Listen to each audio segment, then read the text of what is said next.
সুপ্রভাত, নমস্কার জানিয়ে আজকে আবার একটা নতুন দিন শুরু করলাম। নতুন দিনের নতুন সকালে আবার একটা সুন্দর নতুন ব্লগ নিয়ে চলে আসলাম তোমাদের সামনে। আমার ঘরে বাইরে লাইফস্টাইলে তোমাদের সবাইকে স্বাগত জানাচ্ছি। তোমরা এসো, দেখো সারাদিন আমি কি করছি। আশা করছি তোমরা নিশ্চয়ই ভীষণ ভালো আছো, আর আমিও ভীষণ ভালো আছি। আজ সকালবেলায় তোমাদের একটু অন্যরকম কিছু দিয়ে ভিডিওটা শুরু করলাম।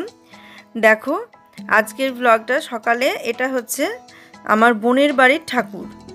রাধাকৃষ্ণ মানে সমস্ত রকমের ঠাকুর আছে, লক্ষ্মী, গণেশ, লোকনাথ বাবা, গোপাল, শিব, তারপর ওইদিকে যেটা জগদ্ধাত্রীর মূর্তি দেখলে নারায়ণ, সমস্ত রকম ঠাকুর আছে ওর ঘরে। আর সব ঠাকুরগুলো ভিডিও করে নিয়ে এসেছিলাম সেদিন। এই যে সরস্বতী, এটা বছর বছর পুজো হয়, যে ঠাকুরটা পুজো দেয় সেটা রাখে আর বাকিটা বিসর্জন দিয়ে দেয়।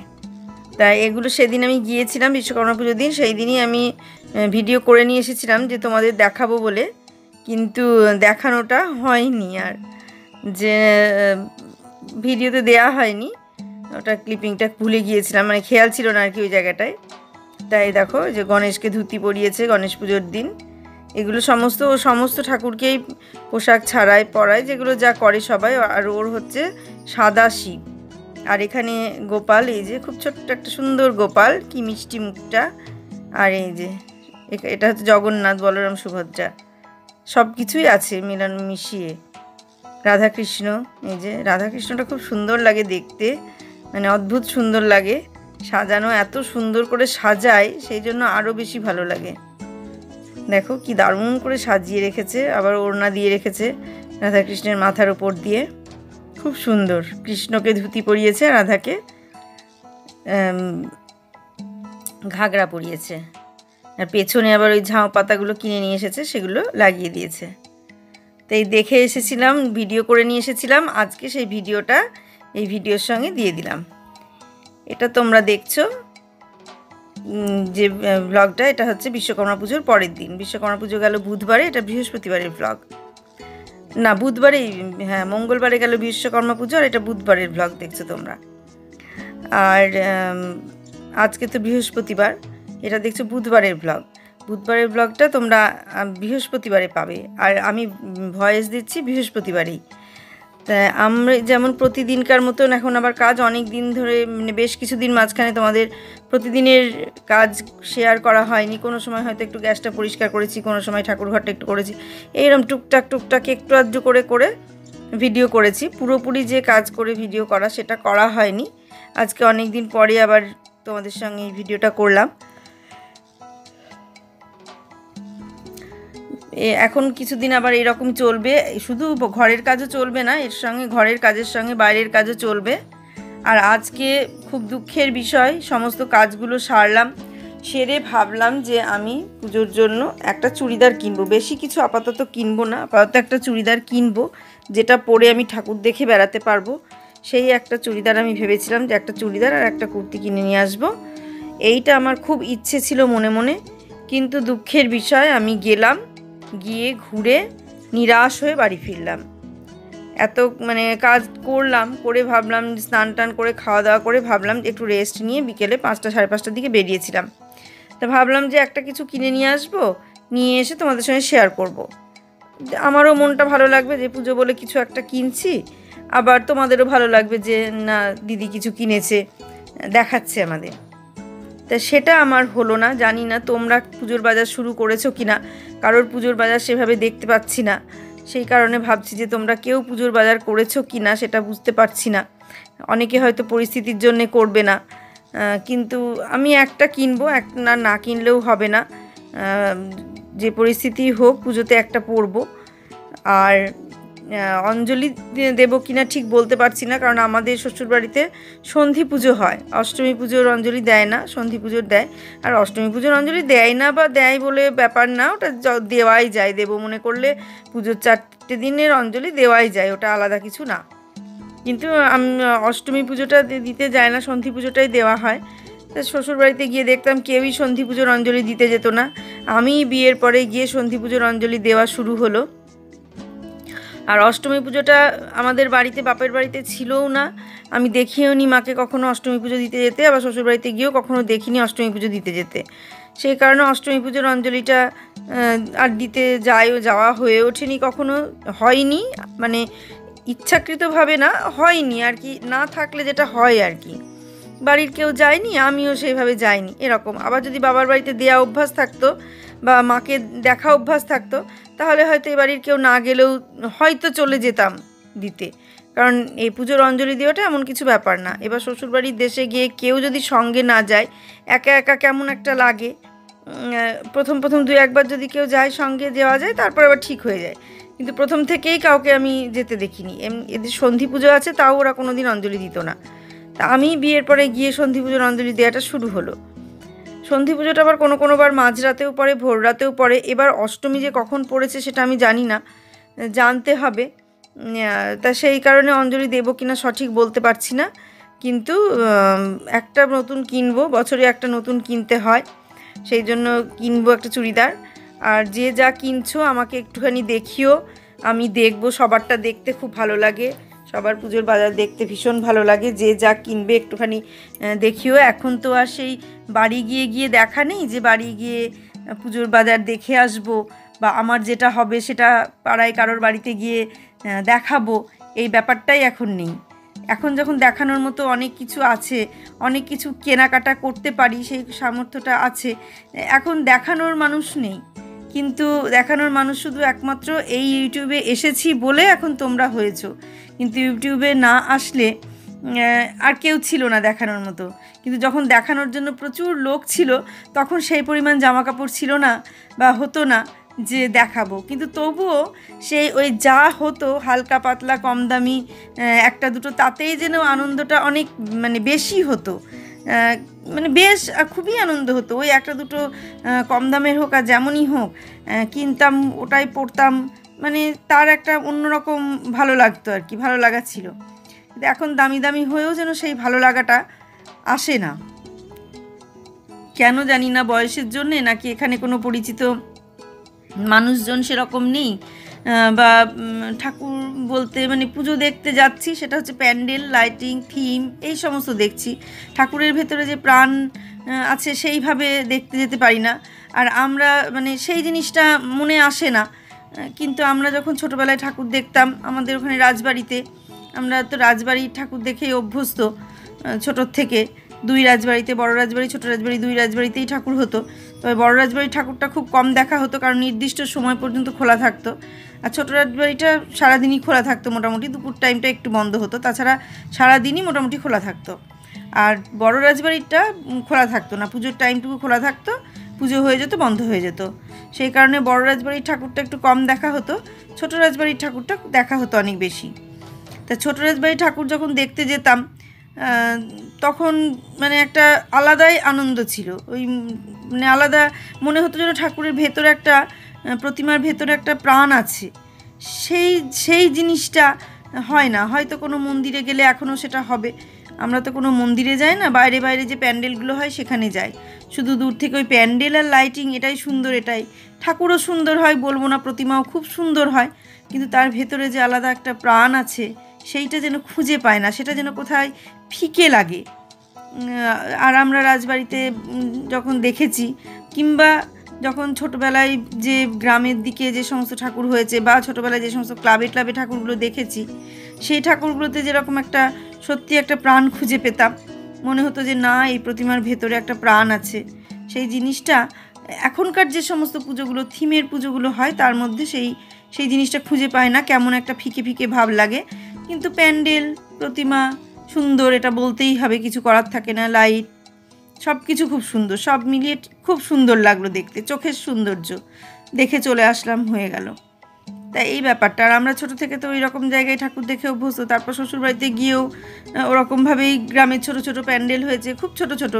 শ্বশুরবাড়িতে আমার যখন বিয়ে হয় তখন 2-3টে পুজো হতো ওই জায়গায়, পুজোই হতো না, একদমই পুজো হতো না। 2 কি 3টে পুজো হতো, ঘুরে ঘুরে দেখতে হতো ওই 2-3টে পুজো। রাত 8টা বাজতে না বাজতেই, 7:30 8টা বাজতে না বাজতেই রাস্তা অন্ধকার হয়ে যেত, কোনো লোকজন রাস্তায় চলতো না। আর আমরা তো ওখানে থাকতে, বাপের বাড়িতে থাকতে অনেক রাত পর্যন্ত ঠাকুর দেখতাম, রাত 10টা 12টা 1টা পর্যন্ত ঠাকুর দেখতাম, দেখে তারপরে বাড়িতে ঢুকতাম। আর এখানে শ্বশুরবাড়িতে এসে ওই দুটো একটা ঠাকুর, তারপর যখন আমি ভাবতাম যে না রাত্রিবেলায় 8টার দিকে বেরোবো, এখন বেরিয়ে কি করব, 7:30টার দিকে সন্ধ্যেবেলায় বেরোবো, ও বাবা, বেরিয়ে ওই দুটো ঠাকুর এদিক ওদিক ঘুরে দেখতে দেখতেই আর যেই 7:30 8টা বাজতে না বাজতে দেখতাম যে সব লোক ফাঁকা, মানে লাইট টাইট সব অফ হয়ে যায় ঠাকুরের কাছে, মানে কীরকম যেন একটা শুনশান বলে না, নিশুতি মতন, সেই রকম হয়ে যায় জায়গাটা। এমনিতেও তো হয়ে যেত, কিন্তু পুজোর সময়ও সেটা হয়ে যেত। তারপরে প্রথম ওরকম যেতাম, তারপরে যখন ঠিক করলাম যে এত তাড়াতাড়ি যখন এখানে সমস্ত লাইট অফ হয়ে যায় বা লোকজন বেরোনো বন্ধ হয়ে যায়, তাহলে একটু সকালই বেরোবো। দিয়ে তারপর থেকে ওই বিকেলের দিকে বেরোতাম, এই 5টার দিকে বেরিয়ে যেতাম ঠাকুর দেখতে, 6টা 7টার মধ্যে আমরাও সেই রকম টাইমে ঢুকে পড়তাম বাড়িতে। এই রকম করতাম। আর প্রথম দিকে তো আর বাইক ছিল না, হেঁটে হেঁটেই বুয়াকে কোলে নিয়ে হেঁটে হেঁটে ঠাকুর দেখে বেড়াতাম। পরে যখন বাইক হলো তখন হলো। আর এখনকার মতো এত টোটোও ছিল না সেই সময়। আর আমাদের শ্বশুরবাড়ির দেশে তো সেই টাপা ট্রলি বলতো, রিক্সাও খুবই কম, 1টা 2টো রিক্সা ছিল, মানে ছিলই না। আর টাপা ট্রলি বলতো না, মাথায় ছাউনি দেওয়া যে ভ্যানগুলো, সেই ভ্যানগুলোতে বলতো টাপা ট্রলি, ওইগুলো ছিল খুব বেশি, ওইগুলোতে উঠে উঠে ঘুরতে হতো। আমি ওই শ্বশুরবাড়ির দেশে ওইগুলোতে খুব উঠেছি, আমার যেখানেই যেতে হতো ওইগুলোতে উঠে যেতে হতো, টাপা ট্রলি বলতো ওগুলোকে। খারাপ লাগতো না উঠতে, ভালোই লাগতো, পাটা তুলে বসা যেত বাবু হয়ে আরাম করে, আর আস্তে আস্তে চালিয়ে নিয়ে যেত, বেশি জোরে চালাতো না, বেশ ভালোই লাগতো ওতে চড়তে। আমার এখনও ভালো লাগে, এখনও শ্বশুরবাড়িতে গেলে ওইগুলো আছে, চড়বো মনে করলে চড়া যায়। কিন্তু এখন টোটো হয়ে গেছে তো, সব জায়গাতেই টোটো হয়ে গেছে, এখন আর ওগুলোতে কেউ চড়ে না, টোটোটাই চড়ে বেশি। তা সেই রকম ব্যাপার। তাই বলি যে ঠাকুর দেখাটার যে একটা আনন্দ, পুজোর বাজার করারও যে একটা আনন্দ, সেগুলো এখন আর সেরকম নেই, আমার কাছে নেই। আমি সবার কাছে বলছি না, সবার আছে। বললাম তো, এর আগের ব্লগেও বলেছি যে বন্ধুবান্ধব থাকলে বেশ ভালো লাগে। তো দেখো অনেক দিন পর এই সমস্ত কাজগুলো করছি। আর আজকে একবারে ঝলমলিয়ে রোদ উঠেছে, একবারে রোদ ঝলমলে আকাশ যাকে বলে, সেই রকম চরমতম রোদ। অনেক দিন বৃষ্টির পর আজকে সাংঘাতিক রোদ উঠেছে। মানে বিশ্বকর্মা পুজোর দিনও রোদ উঠেছিল, সেদিন তো আমরা ছিলাম না, সেই জন্য কাঁচা মেলা হয়নি। আর আজকে সকালেই কেচে দেওয়া হয়েছিল, কেচে মেলে দেওয়া হয়েছিল, সেগুলো সমস্ত শুকিয়ে গেছে। অনেক কিছু জামা জমেছিল যেগুলো বৃষ্টির জন্য কাঁচা হচ্ছিল না, তারপরে একবার কেচে মেলে শুকিয়ে তুলে সেগুলো ভাঁজ হয়েছে। আরও একবার কাঁচা মানে আরও একবার এখনও মেলা আছে, কাঁচা হয়ে গিয়ে ছাদে মেলা আছে, সেগুলো শুকালে আবার তুলে তারপরে ভাঁজ করব। আর এই দেখো রান্নাঘরে যে টাওয়ালগুলো, সেগুলোও কাঁচা হয়েছিল, সেগুলো এখন শুকিয়ে গেছে, সেগুলো আবার ভাঁজ করে রাখছি। মানে এত কিছু কাঁচা সব বাকি ছিল, এখন টিস্যুগুলো কাঁচা বাকি আছে, সেগুলো আবার কাচবো, সেগুলো পরে কাচতে হবে, মানে অনেক জমে গেছে একসঙ্গে, দেখে শুনে কাচতে হবে। গ্যাস পরিষ্কার, অনেক কাজ পরপর থেকেই যায়। আজ এই কাজটা করি তো কালকে ওই কাজটা, কিছু কাজ আছে একদম নিয়মিত, মানে প্রতিদিনই করতে হয় যেগুলো, সেগুলো তো আর একদিনও বাদ দিলে চলে না। তা গ্যাস যেটা ওই সমস্ত ফয়েল পাতা অসুবিধা, আমি ভাবছি যে এখন গ্যাসে আর ওই রকম পেতে রাখবো না, রেগুলার মুছে ফেলবো, তাতে আমার কষ্ট যা হয় হোক, কিন্তু রেগুলার মুছে ফেলবো এটাই ভাবছি। দেখি কতদিন পারি, যদি পারি আমি রেগুলার মুছেই ফেলবো। এইভাবে পেতে রাখা দেখতেও ভালো লাগে না, কেমন একটা লাগে যে মানে গ্যাসটা দেখাও যায় না, আর খুব মানে কেমন লাগে। কিন্তু ওই যে এতটাই নোংরা হয়ে যায়, আর মুছা খুব, ওই যে জল দেওয়া যায় না বেশি করে, এটা একটা সমস্যা, সব দিক থেকে একটা সমস্যা। তা সেই কারণে ওটা হচ্ছে না। তা এগুলো করতে করতে আবার এরপরে ঘর ঝাড়া এর পরে না, এখনই ঘর ঝেড়ে ফেলতে হবে 2-1 দিনের মধ্যেই। কবে যে মানে ঘরের পেছনে আবার কবে লাগবো, দিনের বেলা ঘর পরিষ্কার করো, আবার রাত্রিবেলায় বাজারে বেরো। নিজের জন্য যেটুকু যা কিনি না কিনি, আমার গোপাল বাবার জন্য তো কিছু কিনতেই হবে, ওকে তো বাদ দিলে চলবে না, ওকে কিনে দিতেই হবে, না দিলেও শুনবে না, ছটফট করবে পড়ার জন্যে, কান্নাকাটি করবে, মন খারাপ করবে, সেই কারণে ওর জন্য আমাকে কিনতেই হবে। গোপাল বাবার না করুক আমার করবে, তা সেই কারণে আমাকে গোপাল বাবার জন্য কিনতেই হবে, আমাকে বেরোতেই হবে। তা সেই জন্য ঘরটরগুলো দেখি কীভাবে কি করি। আর যদি কাউকে ডেকে করানো যায়, আমি বলছিলাম যে কিচেনটা অন্তত আরবান কোম্পানিকে ডেকে করিয়ে নিই, নাহলে কিচেনটা এতটাই খারাপ অবস্থা, প্রতিদিন ওইভাবে পরিষ্কার করা হয়, তবুও কিচেনটার ওই রকম অবস্থা। মানে হয়তো তোমাদের চোখে কিছু মনে হবে না, কিন্তু আমি সবসময় দেখি, পরিষ্কার করি তো, ওই জন্য আমার মনে হয় যেন সবসময় নোংরা হয়ে আছে, এরকম মনে হয়। মানে আরেকটু পরিষ্কার হলে ভালো হতো, আরেকটু পরিষ্কার হলে ভালো হতো। তো বললাম যে আরবান কোম্পানিকে খবর দিতে, কত কি টাকা পয়সা নেবে জানি না, শুধু কিচেনটা টয়লেটটা এই দুটো আরবান কোম্পানিকে দিয়ে করিয়ে নিলে অনেকটা সুবিধে হয়। আর বুবাইদের ঘর তো মেঘা পরিষ্কার করেই ফেলেছে, বুবাইয়ের কবে ছুটি ছিল সেই সময় পরিষ্কার করে ফেলেছে, এখন ওপর করবে। আর আমাদের এখনও এই ঘরগুলো, ঠাকুর ঘর, ছোট ঘর, মাঝের ঘর, 3টে ঘরই পরিষ্কার করতে হবে। আর ডাইনিংটাও করে নেব নিজেরাই, যদি রাজেশ আসে তাহলে ডাইনিংটা রাজেশকে দিয়ে করিয়ে নেব, আর কিচেনটা আর টয়লেটটা আরবান কোম্পানিকে দিয়ে করিয়ে নেব, এরকম ইচ্ছা আছে। এখন কিচেন আর টয়লেট কত টাকা নেবে সেটা দেখা যাক। যদি অতিরিক্ত টাকা বলে তাহলে আর হবে না, যদি অল্প কিছু বলে তাহলে করানো যাবে। তাই দেখো এই কাজগুলো সেরে নিয়ে এবার বিকেলবেলায় আমি চলে গিয়েছিলাম কিছু কেনাকাটা করতে। প্রথমে গেলাম প্যান্টালুন্সে, কাকুরগাছি ফুলবাগানের প্যান্টালুন্সে গেলাম। গিয়ে আমি যেরকম জিনিস নেব, ফুলবাগান তো একদমই ফাঁকা, ফুলবাগানের প্যান্টালুন্সটা কিচ্ছু নেই, জিনিসপত্র কিছু নেই, সেরকম স্টকও নেই। কিন্তু আমরা ওই প্যান্টালুন্স থেকেই প্রচুর কিনি। এবার গিয়ে দেখছি কোনো স্টক নেই, খুব মানে খারাপ লাগলো দেখে যে কোনো স্টক নেই, পছন্দ হলো না, চলে আসলাম ঘুরে। তারপর সেখানে গিয়ে আবার দেখছি বোনরাও গিয়েছে, ওখানে ওদের সঙ্গে দেখা হলো। তারপরে সিটি সেন্টার 1-এ চলে আসলাম ওদের সঙ্গেই। সিটি সেন্টার 1-এ গিয়ে শপার স্টপ, ম্যাক্স সব জায়গায় গেলাম। কিন্তু গেলে কি হবে, আমি তো সেকেলে মানুষ না, যতই আমি ওই সমস্ত পোশাক পরি না কেন, মনটা তো আমার সেই এখনও সেকেলেই আছে। তা সেই কারণে এখনকার যে সমস্ত ড্রেস, ওই ঝোলা ঝম্পো, হয় ঝম্পো নয় ফাঁকা, ঢাকা, শরীর ঢাকা না। তো ওই রকম দুটোর কোনো ড্রেসই আমি পরি না, ওই ঝম্পও পরি না, ঢাকা মানে ফাঁকা তো পরি না। ঢাকা নিতে গেলে ঝম্প নিতে হবে, আর না হলে ফাঁকা নাও, এরকম ড্রেস। তা ফাঁকা তো পরবো না, নিলে ঢাকাই নেব। এবার ঢাকা নিতে গেলে মানে যে সমস্ত ড্রেসগুলো ঢাকা, সেই ড্রেসগুলো এবার ঝম্প, কুচি, এদিকে কুচি ওদিকে কুচি, সে শতেক কুচি, অত রকম। আর না হলে সেই এদিকে টানা ওদিকে টানা, অত রকম পারবো না, তাই নিলাম না, পছন্দ হলো না, আমার মতন আমার পছন্দ হলো না, সেই জন্য ঘুরে চলে আসলাম বাড়িতে। বললাম তো একবারে হতাশ হয়ে, নিরাশ হয়ে বাড়ি ফিরলাম। আর আজকের মতো আমি ব্লগটা এখানেই শেষ করে দিচ্ছি। তোমরা দেখো কেমন লাগে। আর এটা যেটা দেখছো, এটা সিটি সেন্টার 2, এই 1 সিটি সেন্টার 1-এ গিয়েছিলাম। দেখি এর পরের দিন মনি স্কোয়ার, সিটি সেন্টার 2 সবই ঘুরে ঘুরে দেখবো। যেখানে গিয়ে পছন্দ হবে সেখানে নেব, না হলে বাড়ির কাছে দোকান থেকে নেব, যা হয় হবে, মানে যেরকম যা হয় সেরকমই হবে, এইটা ভেবে রেখেছি। এখন দেখা যাক কত দূর কী হয়। বোনরাও এখানে ছিল, ওদেরকে ফোন করে বললাম যে আমাদের পছন্দ হলো না, আমরা বাড়ি চলে যাচ্ছি। বলো ঠিক আছে তোরা চলে যা, আমাদের একটু দেরি। ছেলেদের তাও স্টক আছে ভালো, ছেলেদের তো একই ধরনের জামা প্যান্ট, সেই জন্য ছেলেদের স্টকটা ঠিকঠাকই আছে। মেয়েদেরটা মানে আমার মতো মানুষের নেই, আছে অল্প বয়সী বাচ্চা যারা আছে মেয়ে, তাদের পছন্দ মতো জিনিস আছে, আমার পছন্দ মতো জিনিস নেই। তা সেই রকম ব্যাপার। তাই আজকের মতো ব্লগটা এখানেই শেষ করছি। তোমরা সবাই ভালো থেকো, সুস্থ থেকো, সাবধানে থেকো। সামনের দিন একটা সুন্দর নতুন ব্লগ দেখার অপেক্ষায় থাকো। আজকের মতো আসছি তাহলে।